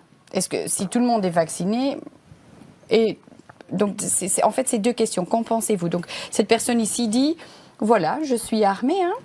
Mais normalement, est-ce qu'on a encore besoin du vaccin ? Quelqu'un qui est en bonne santé, d'un point de vue physiologique, qui a une bonne réponse immunitaire, qui a tout. Non, parce qu'en fait, son système immunitaire est suffisamment... Et ça, il n'y a plus besoin de le démontrer. On a vu suffisamment de personnes asymptomatiques qui ont eu le virus. Et ils étaient en bonne santé. Maintenant, voilà, c'est à voir avec son médecin, parce qu'il y a peut-être des choses, on ne sait pas toujours. Il y a des gens qui ont peut-être des problèmes qu'ils ne connaissent pas. Donc ça, je pense que c'est à voir avec le médecin qui nous connaît le mieux. Peut-être faire quelques analyses, aller plus loin pour voir si vraiment je ne suis pas à risque. Mais c'est vrai qu'a priori, si on a une personne âgée, qu'on est en surpoids, qu'on a du diabète et tout ça, là, voilà, c'est comme tout. Il faut mesurer le bénéfice-risque. On voit que, je pense, si je ne me trompe, que en dessous de 20 ans, la létalité est de 1 pour 3 millions. Et par contre, quand vous allez au-delà de 65, 70 ans, on monte à 0,5, 1%, 2%, 90 ans, ça peut aller jusqu'à 10%. Donc voilà, c'est toujours le bénéfice-risque de prendre cette décision. Et je retourne la question, est-ce que, voilà, il y a quelqu'un qui dit « j'ai eu mon vaccin, ça suffit », non ? Ou est-ce que, en plus du vaccin, il faut... Alors, voilà, on a vu que certaines personnes vaccinées retombe malade. Et ça ne protège pas de toutes les infections respiratoires, parce qu'on est très focalisé coronavirus, mais pour le moment, vous pouvez poser la question aux médecins, ils commencent à avoir beaucoup de travail, et c'est pour toutes d'autres infections. Donc tout ce que je vous ai dit ce soir, ce n'est pas que pour le coronavirus, c'est pour toutes les infections. Et j'ai envie d'aller plus loin. J'étudie beaucoup le cancer, et une des protections du cancer, c'est aussi notre immunité. Vous avez une famille globules blancs qu'on appelle des natural killers, qui sont là, qui repèrent les cellules qui mutent dans le corps. Donc le système immunitaire, si vous voulez, quelqu'un qui a un rhume du 1er janvier au 31 décembre, c'est pas normal. Non. On doit s'en tracasser, parce que s'il arrive déjà pas à lutter contre une petite infection saisonnière, comment voulez-vous qu'il fasse face à un cancer? Donc moi, je suis toujours attentif à ça. Donc vraiment faire attention. Ok. Alors, cher Pierre, on a déjà eu pas mal d'informations dans notre goodie bag mental, disons-le comme ça. Je crois que Yoclas pourra faire dans quelques instants vraiment la traduction vers le physique. Je vois ici pas mal de questions. Donc, si vous pourriez résumer brièvement quels sont vos messages clés en résumé? Voilà. Et je repense, parce que je n'ai pas terminé vraiment ma réponse à l'auditeur. J'étais encore parti dans d'autres idées. Mais il posait la question si je suis vacciné. Et j'ai peut-être oublié de préciser. Voilà. Le but d'une vaccination, c'est de faire des anticorps, on est d'accord, pour que notre système immunitaire soit prêt quand il va rencontrer le SARS-CoV-2. On ne le fait pas, c'est regrettable, mais il y a plein de gens qui se font vacciner, on n'est pas sûr qu'ils ont fait des anticorps. Il faudrait faire une biologie et voir s'ils ont des anticorps. On sait que, et ça c'est depuis toujours, depuis que les vaccins existent, que certains répondent plus ou moins bien. Alors, la solution est de dire « Ah, tu n'as pas répondu, tiens, on va te remettre une dose. Ah, tu n'as pas encore répondu, on va te remettre une dose. » Pour moi, ce n'est pas très physiologique ça. C'est de comprendre d'abord pourquoi il n'a pas répondu à la première dose. Et pour faire des anticorps, il ne faut pas manquer de zinc. Et vous voyez, les personnes qui répondent moins, et ce n'est pas pour rien qu'on leur propose de faire une 3e dose, et on ne propose pas ça aux personnes de 20 ans, on propose ça aux personnes plus âgées. Pourquoi? Parce qu'elles sont susceptibles, les statistiques le montrent, 100% sont carencées en zinc. Donc vous imaginez, quelqu'un qui est carencé en zinc, il va se faire vacciner, eh ben, il n'a pas de réponse immunitaire parce qu'il n'a pas suffisamment de zinc pour avoir une bonne réponse immunitaire. Et il peut se refaire vacciner 2 fois, 3 fois. Donc j'encourage les instances, j'encourage aussi les médecins, sachant ça, à complémenter en zinc parce que quitte à faire le vaccin, autant qu'il fonctionne. Oui. Et il y en a qui le font et il ne fonctionne pas. Donc je veux dire, le débat du vaccin, on ne l'aura pas ce soir, mais quitte à le faire, autant que ça marche. Oui. Si on le fait, on doit bien le faire, c'est ça. Hein, donc, et voilà, je vais terminer avec le résumé. Donc, ça, vous avez un petit résumé ici. Il y a des nutriments clés qu'il ne faut pas manquer. On a parlé du sélénium, le zinc, la vitamine D. L'énergie. L'énergie, c'est le nerf de la guerre. Si vous êtes fatigué, arrêtez de boire des Red Bull, du coca, des boissons énergisantes, du café. Reposez-vous. Prenez par exemple du magnésium, des choses qui vont vous permettre, pas de vous exciter, de produire de l'énergie. De l'activité physique, de l'aérobie, sortir, prendre l'air, respirer, tout. Parce que j'en ai pas parlé, mais notre globule blanc, quand il bouffe le virus, il détruit avec de l'eau de Javel. Le radical hydroxyde, ce sont toutes des substances oxydantes qui contiennent de l'oxygène. Donc bien respirer, gérer le stress. Le stress a un impact sur notre immunité. Ça fait diminuer, ça a été démontré, ça fait diminuer notre réponse immunitaire. Donc, restez cool. Évitez le sucre, ça je vous ai montré l'étude, c'est une catastrophe, hein, ça crée une diminution de notre phagocytose. L'inflammation par une alimentation anti-inflammatoire et aussi avoir une bonne santé intestinale parce que la majorité de notre système immunitaire se trouve au niveau de nos intestins, donc avoir une bonne digestion. Vous retrouverez, je ne vais pas le lire ensemble, si ça vous intéresse, c'est un petit résumé que j'avais fait, que j'envoyais à mes patients pour avoir des petits conseils sur l'immunité. Vous le retrouverez sur mon site internet. Vous verrez, il y a un article sur le coronavirus avec toutes les études, tout ce que je vous ai expliqué. Vous le retrouverez. Et là, c'est un petit résumé parce qu'il y a plein de choses pour lesquelles j'ai aussi beaucoup d'affection, quelque part les huiles essentielles, il y a plein de choses aussi très intéressantes qu'on n'a pas le temps de parler ce soir, mais vous retrouvez un petit peu tout ce qui peut être intéressant pour soutenir son système immunitaire. Et pour ceux que ça intéresse, j'ai coécrit un livre avec une immunologiste, Patricia Bourguignon, et on explique dans ce livre comment fonctionne le système immunitaire et qu'est-ce qu'on peut faire pour le soutenir avec une meilleure alimentation et certains compléments alimentaires. Pour le booster, voilà, pour être prêt à l'automne et l'hiver qui nous attendent. Alors, cher Pierre, je vous remercie déjà. N'allez pas trop loin, car je vois qu'il y a quand même vraiment pas mal de questions dans le chat. Alors, mesdames et messieurs, je voudrais en profiter de vous remercier et naturellement aussi de parler avec YoClass, voilà, tout ce qu'on a vraiment besoin, de faire cette traduction, mesdames et messieurs, de tout ce que Pierre vient de partager, mais comment le faire concrètement, comment le faire exactement. Je vous avais déjà expliqué que Pharmanorte est un des leaders, mais vraiment un des leaders européens dans ces compléments. Alors justement, parce que c'est produit, fabriqué au Danemark, là où naturellement les règles sont encore beaucoup plus strictes. Et ça, naturellement, on le revoit dans la qualité, mais également dans les matières premières, dans la production aussi.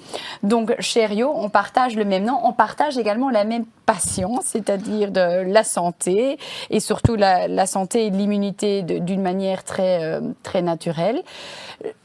Si on parle naturellement de Pharmanorte, on parle bien de la qualité et la fabrication aussi est assez spéciale, n'est-ce pas? Oui, tout à fait. Et je suis très fier de faire partie de cette équipe Pharmanorte, si je peux dire ça, parce que évidemment c'est un travail d'équipe et c'est une toute société qui a la même philosophie, qui travaille dans une certaine manière. Et j'aimerais bien vous prendre un peu dans notre petit monde de Pharmanorte et vous expliquer un peu ce qu'on fait. Mais d'abord, j'aimerais bien vous remercier, Virginie, parce que votre accueil était magnifique et aussi Monsieur Van Vlodorf. C'est magnifique. C'est une matière qui n'est pas évidente, qui est même, je peux dire, difficile. Et la façon que tu sais le traduire pour le spectateur, c'est magnifique. Et je pense que moi, j'ai appris des choses. Virginie, toi aussi, peut-être. J'ai appris vraiment beaucoup. Et je trouve que l'explication, elle était très, très claire en plus. Oui, très scientifique, mais aussi très claire. Et voilà. Ça fait plaisir. Et je pense aussi pour nos spectateurs, ça, j'espère en tout cas qu'ils ont appris beaucoup de choses qu'ils peuvent utiliser dans leur vie. Et ça, je pense que c'est quelque chose qui est très, très, très important. Absolument. Vous avez déjà entendu pour les spectateurs, moi, personnellement, je suis néerlandophone à la base, mais je vais essayer de me débrouiller en français. S'il y a des questions, ma collègue Valérie, elle est dans le chat et elle peut vous aider aussi avec la traduction s'il faut.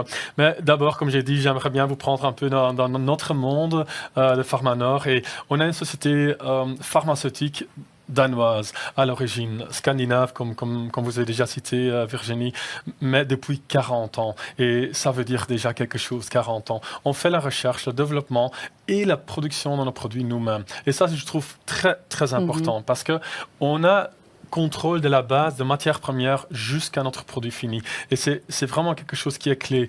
Et en plus, on est présent aujourd'hui dans 45 pays. Pourquoi je vous raconte ça? Parce que ça nous donne un certain, si je peux dire, pouvoir quelque part. Une notoriété aussi. Une notoriété, voilà, mais aussi un pouvoir par rapport à nos fournisseurs de matières premières. On a l'exclusivité et le choix. Notre direction scandinave, ils ont la possibilité de choisir que la meilleure qualité. Et c'est une position de luxe parce que pour toutes les sociétés qu'on connaît presque tous, qui produisent des matières premières dans les 45 pays, on peut juste choisir la meilleure qualité. Et on les invite à Danemark. Et eux, ils savent, si j'ai ces contrats pour 45 pays, ça vaut la peine. Oui. Et ça fait qu'à la base, on peut toujours avoir le meilleur prix pour nos consommateurs. Et ça, c'est important parce que on peut choisir la meilleure qualité, mais aussi le meilleur prix. Et là, je vais commencer avec une boutade, je ne sais pas, mais le meilleur rapport qualité-prix. Tout le monde dit ça. Mais c'est vrai. Comme je viens de vous expliquer, ça c'est l'avantage Pharmanorte. Si on a je suis un Belge très fier. Dimanche, j'étais aux premières lignes pour supporter nos cyclistes. Ah oui. Ouais. Vous aussi? Évidemment. Bon. Dommage, mais quand même. Mais je suis un Belge très fier. Mais si on parle d'une société entre guillemets belge, on peut être fier. Mais économiquement, au niveau mondial, c'est pas une puissance qu'on peut apporter. Et ça, c'est la différence là, que si on doit acheter un emballage d'une autre société qui l'a déjà fabriqué, parce qu'en Belgique, beaucoup de nos collègues, 90% de sociétés, ils ne produisent pas eux-mêmes. Ça veut dire qu'ils doivent acheter et revendre selon le prix de qualité, le prix de marché. Et ça, c'est un avantage. Comme vous dites, qualité-prix, ça change aussi s'il y a plusieurs personnes. Oui, c'est une longue intro que je donne, mais je trouve ça très important pour le consommateur qui se réalise à ce moment que, OK, bon, il y a des différences. Mettre quelque chose dans un comprimé, c'est pas compliqué. Mais faire la recherche et faire ça à un prix intéressant pour le consommateur, mais surtout avec une qualité. Et on peut parler de qualité, mais le plus important, on sait prouver cette qualité. Il y a plus que 400 études, et là je suis très très fier, on a plus que 400 études qui sont publiées avec le produit fini de Pharmanor. Et là en Belgique, 90% de nos collègues, ils ont des produits, ils ont mis quelque chose dans un comprimé, mais ils n'ont pas les études pour prouver que ça fonctionne aussi. Et si on fait l'effort d'acheter quelque chose, de mettre quand même un peu d'argent et de prendre chaque jour, il faut que ces produits viennent où ils doivent venir et là faire ce qu'ils doivent faire, entre guillemets. Et ça, c'est une des choses que je suis très fier. Non, mais si j'entends ça, alors je me pose la question. Donc, disons, les suppléments qu'on achète dans je peux dire des noms ou pas ou dans vous pouvez, dans les supermarchés. On est entre nous. Non, disons dans les supermarchés. C'est pas la même chose. Même si c'est un peu, mieux marché, bon marché, il y a quand même des différences. Tout à fait, c'est quelque chose qui est très clair. Hein. Si les choses qu'on retrouve là, souvent, ils ont le plus important pour eux, c'est mettre quelque chose à un prix très bas. Mais si le produit va faire, s'il faut faire, ça c'est la difficulté comme je viens d'expliquer. Alors c'est plus cher si ça ne fonctionne pas. Donc parce qu'on paye le prix bas pour des quantités, des dosages intéressants. On pourra penser, oui, je vais faire une bonne affaire, mais par rapport à ce qu'on peut acheter en pharmacie, la différence est énorme. Et si on fait les efforts de prendre chaque jour quelque chose, on veut que ça fonctionne et c'est bien absorbé. Et ça c'est quelque chose, c'est la fierté de Pharmanor, mais c'est aussi pour le pharmacien quelque chose de très important parce qu'aussi les pharmaciens, ils peuvent guider les patients. Est-ce que tu as besoin de ça ou peut-être dans ce dosage, c'est peut-être plus intéressant et ça, c'est quand même une différence très importante. On va avancer parce que je vois qu'il y a quand même pas mal de questions. Une des questions est, et là aussi, parce que Pierre Van Vlodorp nous a parlé de la vitamine D et justement, je vois ici une question. Quel taux de vitamine D faut-il ? On la prend quand ? Est-ce qu'on la prend tous les jours ? Parce que vous êtes le spécialiste aussi en vitamine D, je sais, c'est quand même important.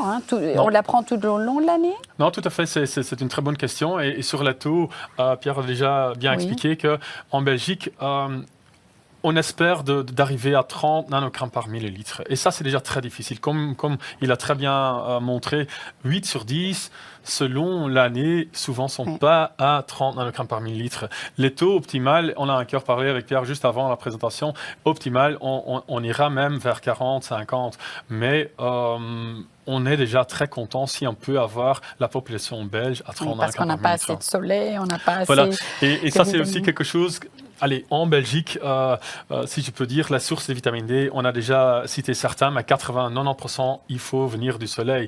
Et 10 à 20% vient de notre alimentation. Et Pierre a déjà bien démontré ça. Mais le problème en Belgique, Virginie, et je pense que vous, mais aussi tous nos spectateurs seront d'accord, on n'a pas vu beaucoup de ce soleil. Non, on l'a eu quelques jours. Et ça fait que même si on a eu bien profité du soleil, 2 à 4 semaines plus tard, les taux de vitamine D qu'on a dans notre corps, qu'on a absorbé à cause de ce soleil, diminuent fortement. Et ça, c'est quelque chose qui est vraiment un problème. Et c'est pour ça que pour beaucoup de gens, c'est nécessaire de faire un complément. Et comment on peut faire ça ? C'est un conseil d'or que je peux donner peut-être aux spectateurs. Soit, il faut en fait 20 minutes de soleil, le visage et les avant-bras. Entre avril et octobre.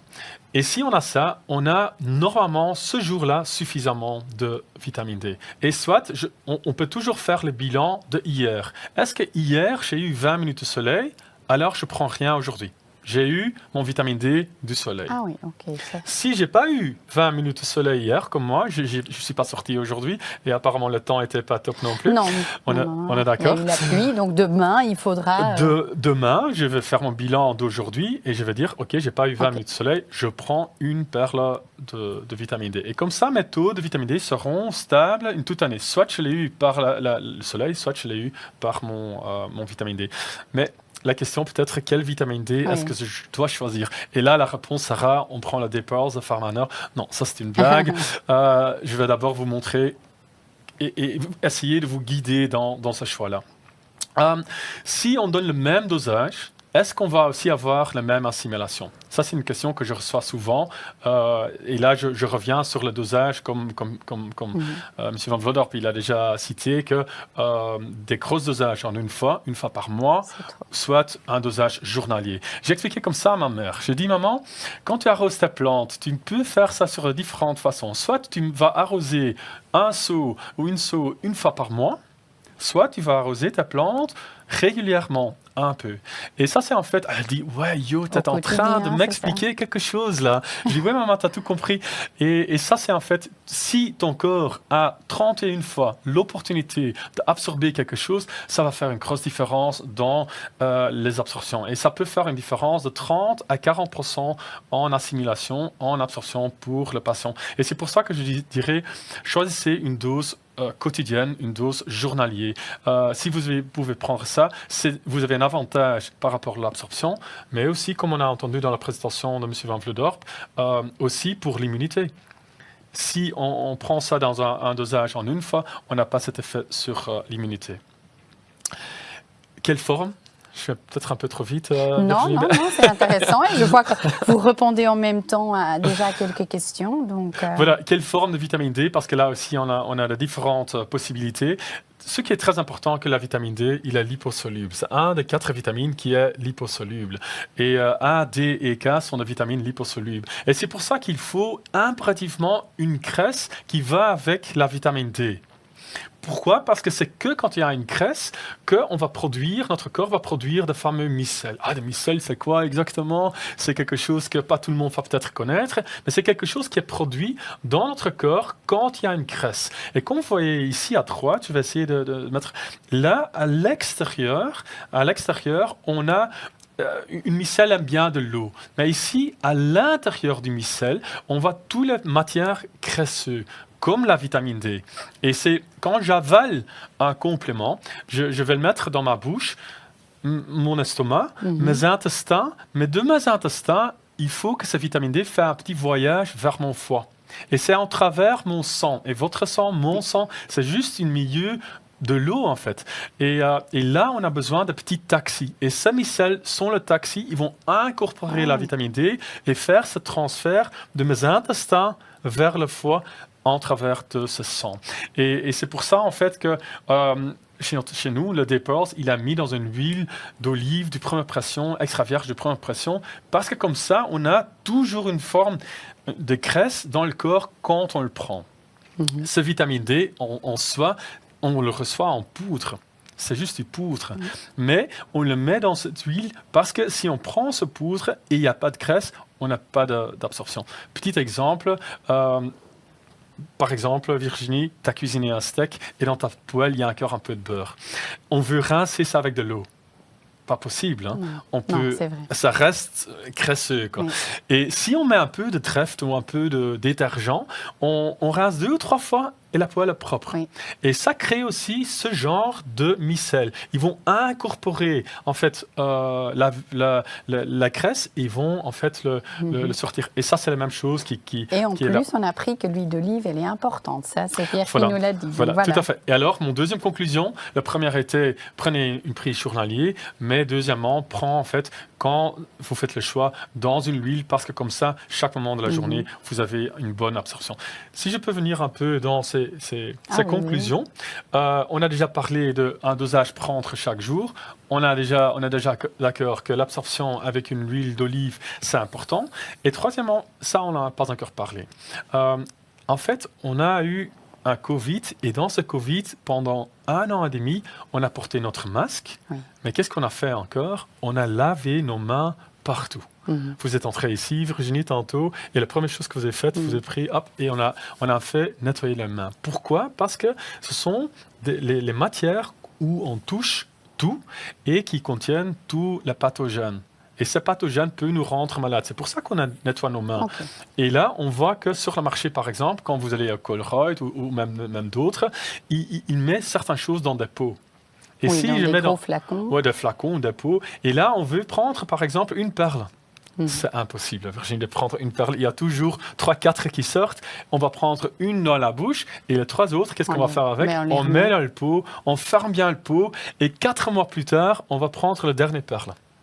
Et peut-être vous rincez les mains, mais peut-être quelqu'un de la famille l'a oublié. Une fois, ça suffit. Et en fait, on va contaminer le reste. Et c'est pour ça qu'on l'a mis aussi, et c'est très important, c'est des pearls dans des blisters hygiéniques. Et le prix qualité, on a déjà parlé suffisamment. Leader du marché dans ce dosage quotidien. Pourquoi j'ai mis ça? C'est que c'est quelque chose qui sort un peu du lot. Mais pourquoi j'ai mis ça? Parce que ça fait que une fois que les gens commencent à prendre notre des pearls, il tient ses promesses. Le produit est très bien absorbé et ça fait que le médecin il commence à prescrire et on voit que ces gens, leur taux augmente. Les médecins sont contents, ils continuent à prescrire. Les gens qui prennent nos produits, qui voient « Ah oui, mes taux augmentent très bien et ils sont stables ». Et ça, pourquoi j'ai mis ça? Parce qu'on voit qu'on a beaucoup de spectateurs qui utilisent déjà notre Day Pearls et qui sont contents et qui restent dessus. Alors, je suis de nouveau très fier de ça. Vous pouvez. Et je suis reconnaissante aussi, évidemment, pour eux. Et c'est pour ça que je dis Day Pearls, ça peut être une solution tout au long de l'année et en fait pour toute la famille. Quoi. Bon, on va un petit peu avancer parce que je vois qu'on déborde un petit peu, donc je vais déjà commencer à poser des questions. Il y a quelqu'un qui nous pose la question quel est le taux ou quelle est la dose que je dois prendre en vitamine D? Parce que ça, c'est pas très clair, je crois. Ça dépend évidemment des taux du patient.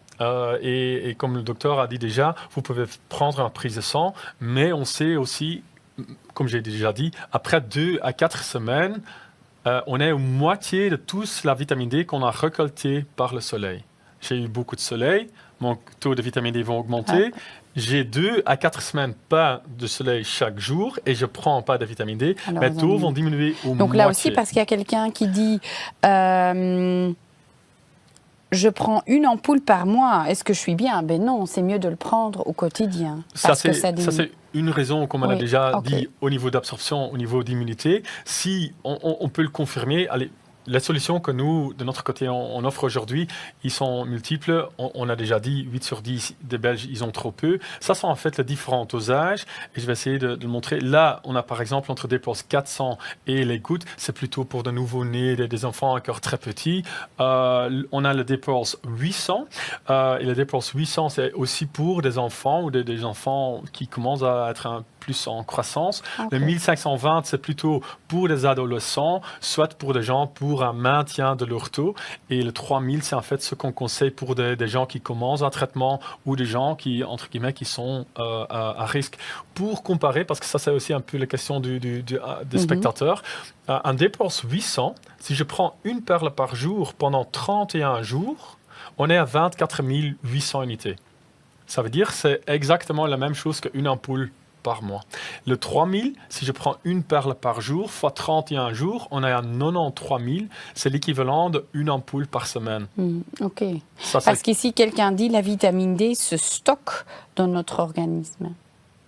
Le vitamine D se stocke dans l'organisme, c'est tout à fait correct. Il a un demi-vie, comme on dit, qui est beaucoup plus long, 2 à 4 semaines. La vitamine C, il a un demi-vie de quelques heures. Alors on prend la vitamine C et quelques heures plus tard, on est à 50% de ce qu'on a pris. Alors le consommateur, le spectateur, il a vraiment raison, mais... c'est long, 2 à 4 semaines, c'est beaucoup plus long que 2 à 4 heures, mais c'est aussi relatif, parce qu'après 2 semaines, après 1 mois, on est déjà aux moitié de ce qu'on a. Ce que je veux encore peut-être rajouter pour le spectateur aussi c'est une vitamine importante, mais c'est une vitamine aussi qui est très très payable. Et si on regarde là, par exemple pour le Day-Pearls 3000, ça coûte même pas 5 € par mois. Ça veut dire 1,2 € par semaine. Pour revenir à dimanche, le WK cycliste, si j'avais bu une bière de moins, non, j'ai pas bu de bière, non, j'avais pris une café de moins, en fait, j'avais 2 semaines mon vitamine D, et c'est quelque chose de très relatif. Bon, peut-être encore une toute dernière question, allez, ou un autre nutriment brièvement, parce qu'il y a encore des questions pour Monsieur Van Vlodorp aussi. Sélénium, on en a parlé aussi. Oui. Là aussi, vous avez une solution, une réponse? Sélénium, je peux dire qu'on est un des spécialistes vraiment dans le monde de sélénium. C'est même un des fondateurs de notre société, de notre entreprise, qui a en fait, qui produit lui-même la matière première du sélénium. Et je vais aller un peu plus vite pour gagner un peu de temps, pour rester dans le délai. pour un complément de sélénium, quel complément on pourrait envisager? Et là, c'est cette fameuse matière première qui est même produite par Pharmanor même. Notre fondateur l'a produit et il s'appelle le Seleno Precise qui est dans notre Selenium Plus 5. C'est en fait le seul sélénium qui est standardisé, organique et qui est naturel dans le monde. Et on a un brevet pour la façon qu'on peut avoir toujours cette standardisation du sélénium. Et c'est même dans tout le monde qu'on a le seul à avoir fait ça. On le produit comme c'est un médicament, GMP, et aujourd'hui, il y a plus de 60 études avec le produit fini du Selenium Plus 5. C'est quand même aussi quelque chose pas négligeable. EFSA, cet organe neutre, European Food and Safety Authority, c'est en fait la référence neutre. Ils disent que cette forme organique de Pharmanor, du sélénium, il a une absorption qui a 1,5 fois à 2 fois meilleure que d'autres. Et là, il n'y a pas de photo. Non. À nouveau, je suis fier pour la 3e fois sur ça. Pour revenir sur cette absorption, je vais être très très vite. Mais là, par exemple, comme premier, on voit l'absorption de notre Selenium Plus 5. Et là, ce sont d'autres formes organiques, mais il y a des différences quand même importantes. Il y a d'autres formes de sélénite. C'est en fait une forme synthétique de sélénium. Et là, l'absorption est une grosse différence. On a déjà cité qu'il y a des différences. Faire un comprimé, ce n'est pas autant compliqué, mais faire que ce comprimé est très bien absorbé, ça c'est en fait le plus difficile. Mais est-ce que parce que vous le mettez ensemble, le sélénium, le zinc, est-ce qu'il faut vraiment prendre ce mélange? Oui, aussi là, c'est ça aussi quelque chose qui est très très très compliqué. Ça a pris Pharmanor 2 années pour qu'on a eu le mix de ce sélénium avec du zinc, avec du vitamine C, avec la vitamine A, le B6 et la vitamine E sont en fait 6 qui font une synergie. Et ça a duré 2 ans avant qu'on a trouvé la formule optimale pour garder l'absorption de chaque élément dans une personne. On mettait en fait tout ensemble et les résultats n'étaient pas comme on voulait parce que si on mettait les éléments tout seuls, ils avaient une meilleure absorption. Et ça a pris 2 ans pour trouver cette synergie optimale. Et ça, c'est aussi quelque chose d'important. Au niveau de prix, on a déjà parlé de prix parce que c'est aussi quelque chose peut-être intéressant pour les gens. On a des promo packs dans les pharmacies avec 90 plus 30 comprimés gratuits. Et là, par exemple, ça coûte 21,95 €. C'est 5,5 € par mois. Encore une fois, par semaine, c'est 1,30 € par semaine. C'est vraiment pas quelque chose de matières qui sont chères. Ce sont des choses qui sont vraiment pas chères, mais qui peuvent apporter beaucoup pour beaucoup de patients. Et si je peux direct aller en conclusion pour gagner un peu de temps, alors le Day-Pulse, où vous trouvez aussi en pharmacie les promo packs, c'est une parfaite combinaison. Et si on prend une perle de Day-Pulse, si on prend un comprimé de Selenium Plus 5, on a vraiment une assimilation optimale, mais un prix aussi très intéressant pour nos spectateurs. Et là, on a vraiment boosté notre immunité. Merci beaucoup, cher Yo, pour ces explications très claires. Entre-temps, j'ai vu que nous avons encore pas mal de questions. Par exemple, la question est-ce que l'excès de zinc et sélénium n'est pas nuisible? Qu'en pensez-vous, messieurs? Peut-on... Je vais peut-être répondre sur cette question-là. Comme M. Vangelor a déjà expliqué, en Belgique, le problème, c'est en fait dans le pain qu'on mange, dans la viande qu'on mange, dans le lait qu'on boit, on ne retrouve pas assez. Okay. Si on donne juste un comprimé par jour, ce qui est le conseil, on ne peut pas prendre de trop. Il ne faut pas prendre de trop. Si on va exagérer dans la prise, on va vraiment prendre des dosages, on va 10 pilules ou 5 pilules, ça, ce n'est pas quelque chose qu'il faut. Il ne faut pas boire aujourd'hui 15 litres de l'eau non plus. Non, on boit 1,5 litre par jour. Même 15 litres, ça peut être létal. Il n'y a personne qui va dire que boire de l'eau, c'est mauvais.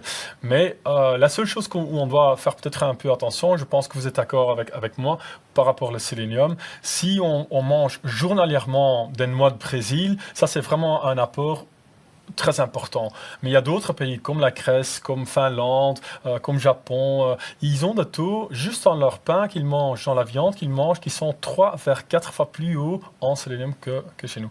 C'est pour ça que s'ils restent dans le dosage conseillé, une perle, un comprimé, on ne peut pas faire de tort, sauf si... Et puis, s'ils prennent ça depuis des mois, rien n'empêche, une fois par an, de faire un bilan chez le médecin et de faire un dosage pour voir un petit peu où on se situe, voir si on doit arrêter, continuer.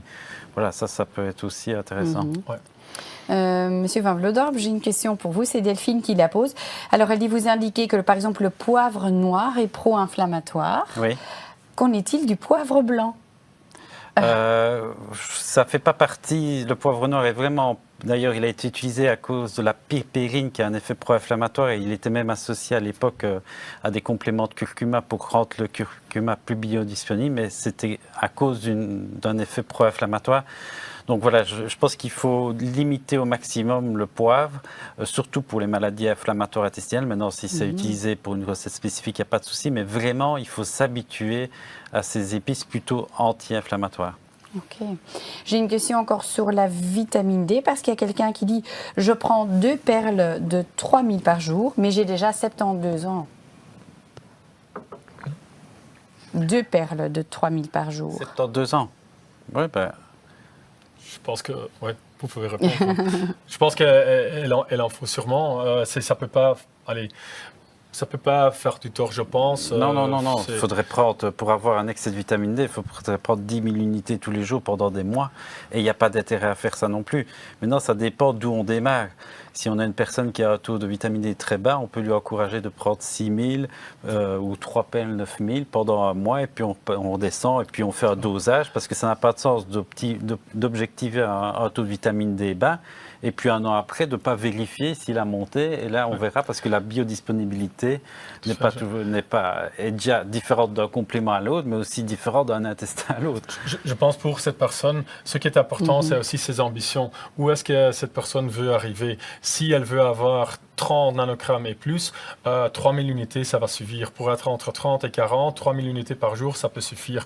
Mais si l'ambition de cette personne est qu'il prend peut-être à 72 ans, pour aussi d'autres comorbidités et d'autres choses, elle peut faire pendant une période pour augmenter cette taux un peu plus et après retomber sur le 3000. Ça, c'est pour moi un conseil très bien. Bon, je lis entre-temps. Je vois encore une question intéressante. La question est, faut-il de temps en temps faire des pauses dans la prise de zinc et sélénium? Par exemple, faut-il la prendre maintenant et puis janvier, mai, on ne fait plus et puis on recommence après est-ce que ça marche avec des périodes ou toute l'année? Alors ça, on en parle pour, par exemple, certains compléments qui ont des effets de détox. Oui.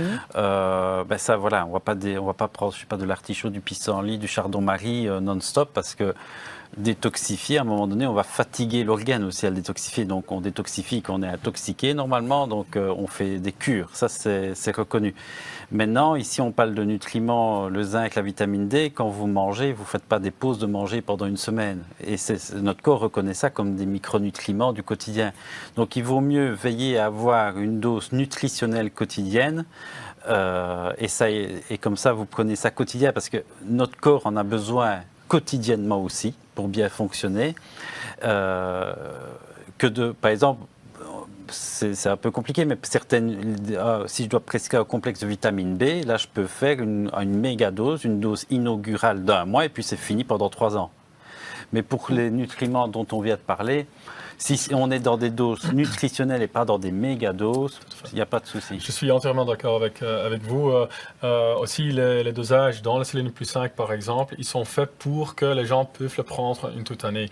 Parce qu'ils vont apporter juste du sélénium qui nous manque dans notre alimentation et aussi le dosage de zinc qui a mis dedans, c'est un dosage de zinc qu'on peut donner à long terme. Comme M. Van Vlodorp a déjà expliqué, le zinc c'est quelque chose de magnifique, très bien, mais il ne faut pas donner des dosages trop hauts, trop longtemps non plus. Si on a quelque chose où on ressent ouf, je peux tomber malade, on peut faire une cure. Et il faut retenir ce que j'ai dit tout à l'heure, si on a une infection bactérienne, un rhume, un nez qui coule, là on arrête son complément pendant cette période-là pour pas soutenir. Ça peut paraître paradoxal, mais il ne faut pas oublier que les virus, les bactéries, les cellules cancéreuses sont très malines. Et si c'est bon pour nos cellules saines, c'est bon aussi pour eux. Donc, ils vont des fois se servir un peu avant. Donc, c'est pour bien résumer, donc au quotidien, c'est bien. Il n'y a pas vraiment d'excès. Le zinc, il faut l'arrêter quand on est malade. Juste, messieurs, encore une dernière question, parce qu'on a déjà eu vraiment beaucoup d'infos pour soutenir le système immunitaire. C'est une question... Une autre sorte de question. Est-ce que la peur diffusée par les médias depuis des mois ne va-t-elle pas diminuer l'assimilation de vos compléments? Alors, je ne pense pas au niveau de l'assimilation, mais au niveau immunitaire, c'est évident. Ça, il y a Parce que les médias, des ils en études qui ont parlent pas, démontré, presque pas. des études qui ont démontré que la peur, l'anxiété, le stress fait chuter les globules blancs. Donc ça a été démontré. Le stress est je vous ai dit que la première raison pour laquelle on tombe malade, c'est la fatigue. Le stress épuise énormément, c'est la fatigabilité, on s'épuise soi-même. J'ai une patiente tout à l'heure, elle s'est disputée avec sa collègue aujourd'hui, elle était épuisée. Pire que si elle avait couru 5 km. Oui. Ça lui a coupé les jambes, elle m'a dit. Donc oui, le stress a vraiment un impact profond aussi sur notre système immunitaire. Donc c'est pour ça que j'ai conseillé, moi, à beaucoup de mes patients, parce qu'ils étaient dans un environnement très anxiogène, et je dis non, couper les médias, aller faire des balades en forêt, et tout ça, parce que si, ça, c'est évident. D'accord. Comme vous avez dit, j'ai bien écouté. L'énergie, c'est... Le nerf de la guerre. Voilà, le nerf de la guerre. Ça, j'ai bien compris. Mais je pense aussi que dans les médias, on entend un peu tout. On a aussi eu des périodes où il y avait beaucoup de... Les éléments, le nutriment était aussi dans les médias. On a vu aussi d'autres pays que, par exemple, en Écosse, ils ont donné à tous les citoyens écossiens, ils ont donné 5 millions de personnes. Le gouvernement a envoyé la vitamine D. En Angleterre, 2,5 millions de gens vulnérables, ils ont reçu de leur gouvernement aussi. Et ça a été aussi dans le média. Je pense que je suis d'accord que ça peut être un peu plus encore. Un peu plus, ça peut être... Mais c'est pour ça que la prévention est devenue essentielle. Je pense qu'on doit prévenir déjà la prochaine pandémie. Mais c'est pour ça qu'on est là, cher Pierre. C'est pour ça qu'on serait très naïf de se dire voilà, que ça sera fini. Et je pense que voilà, notre première défense, c'est d'abord notre immunité. Eh bien, messieurs, je vous remercie de tout cœur. Merci pour toutes vos explications, pour avoir répondu à toutes ces questions. Et vous, chers spectateurs, si vous avez encore des questions, n'hésitez pas à les mettre dans le chat maintenant. On fera en sorte que l'équipe de Pharma-Nord les lira pour les répondre. Et naturellement, il y a toujours votre pharmacien qui est là. On les remercie aussi déjà de tout cœur pour vous aider et pour répondre à vos questions. N'oubliez pas que cette émission, ce webinaire a été enregistré. Donc, si vous voulez revoir quelque chose, si vous la trouviez très intéressante, comme je la trouvais très intéressante, n'hésitez pas à partager le lien. Il sera sur le site web de Pharma-Nord sous peu. Alors, quant à moi, je vous souhaite naturellement encore beaucoup de succès, une très belle soirée et une très bonne santé. Et j'espère vous revoir bientôt. Salut!